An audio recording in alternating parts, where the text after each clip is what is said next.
Hi friends, ఈరోజు మన ఛానల్లో టేస్టీ స్పైసీ క్రిస్పీ స్నాక్స్ బకర్వాడి ఎలా చేయాలో తెలుసుకుందాం.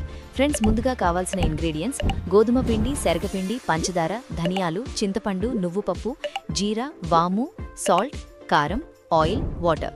Let's get started guys. చింతపండు నానబెట్టుకోవాలి. బౌల్లో కొంచెం ఆయిల్ వేసుకుని స్టవ్ ఆన్ చేసుకుని కొద్దిగా వేడి చేసుకోవాలి. బౌల్ తీసుకుని 1 కప్ గోధుమ పిండి వేసుకొని, ½ కప్ శనగపిండి వేసుకొని, 2 టీ స్పూన్ వాము వేసుకొని, కొంచెం సాల్ట్ వేసుకొని, ఆయిల్ కలుపుకొని, వాటర్ వేసుకుంటే చపాతీ ముద్దలా కలుపుకోవాలి. పక్కన పెట్టుకోవాలి. మిక్సీ జార్లోకి 2 టీ స్పూన్ ధనియాలు వేసుకొని, 2 టీ స్పూన్ నువ్వు పప్పు వేసుకొని, 1 టీ స్పూన్ జీరా వేసుకొని, కొంచెం సాల్ట్ వేసుకొని పౌడర్ చేసుకోవాలి. బౌల్లో తీసుకోవాలి. మిక్సీ జార్లోకి నానబెట్టుకున్న చింతపండు వేసుకొని, 1 టీ స్పూన్ పంచదార వేసుకొని, ½ టీ స్పూన్ కారం వేసుకొని, కొంచెం సాల్ట్ వేసుకొని పేస్ట్ చేసుకోవాలి. బౌల్లోకి తీసుకోవాలి. చపాతీ ముద్దను 2 భాగాలు చేసుకుని చపాతీలా చేసుకోవాలి. చింతపండు పేస్ట్ అప్లై చేసుకోవాలి. ధనియాల పేస్ట్ని స్ప్రెడ్ చేసుకోవాలి. రోల్లా చుట్టుకోవాలి. చిన్న చిన్న పీసెస్గా కట్ చేసుకోవాలి.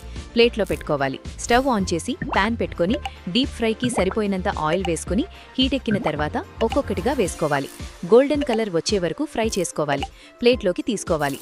సర్వింగ్ ప్లేట్లోకి తీసుకొని సర్వ్ చేసుకోవడమే. అంతే, tasty spicy crispy snacks bakarwadi ready. ఇలాంటి మరిన్ని రెసిపీస్ కోసం మా ప్రసాద్ సాయి తెలుగు ఛానల్ని తప్పకుండా లైక్ చేయండి, షేర్ చేయండి, సబ్స్క్రైబ్ చేయండి. పక్కనే ఉన్న బెల్ ఐకాన్ని క్లిక్ చేయడం మర్చిపోకండి ఫ్రెండ్స్. Thanks for watching.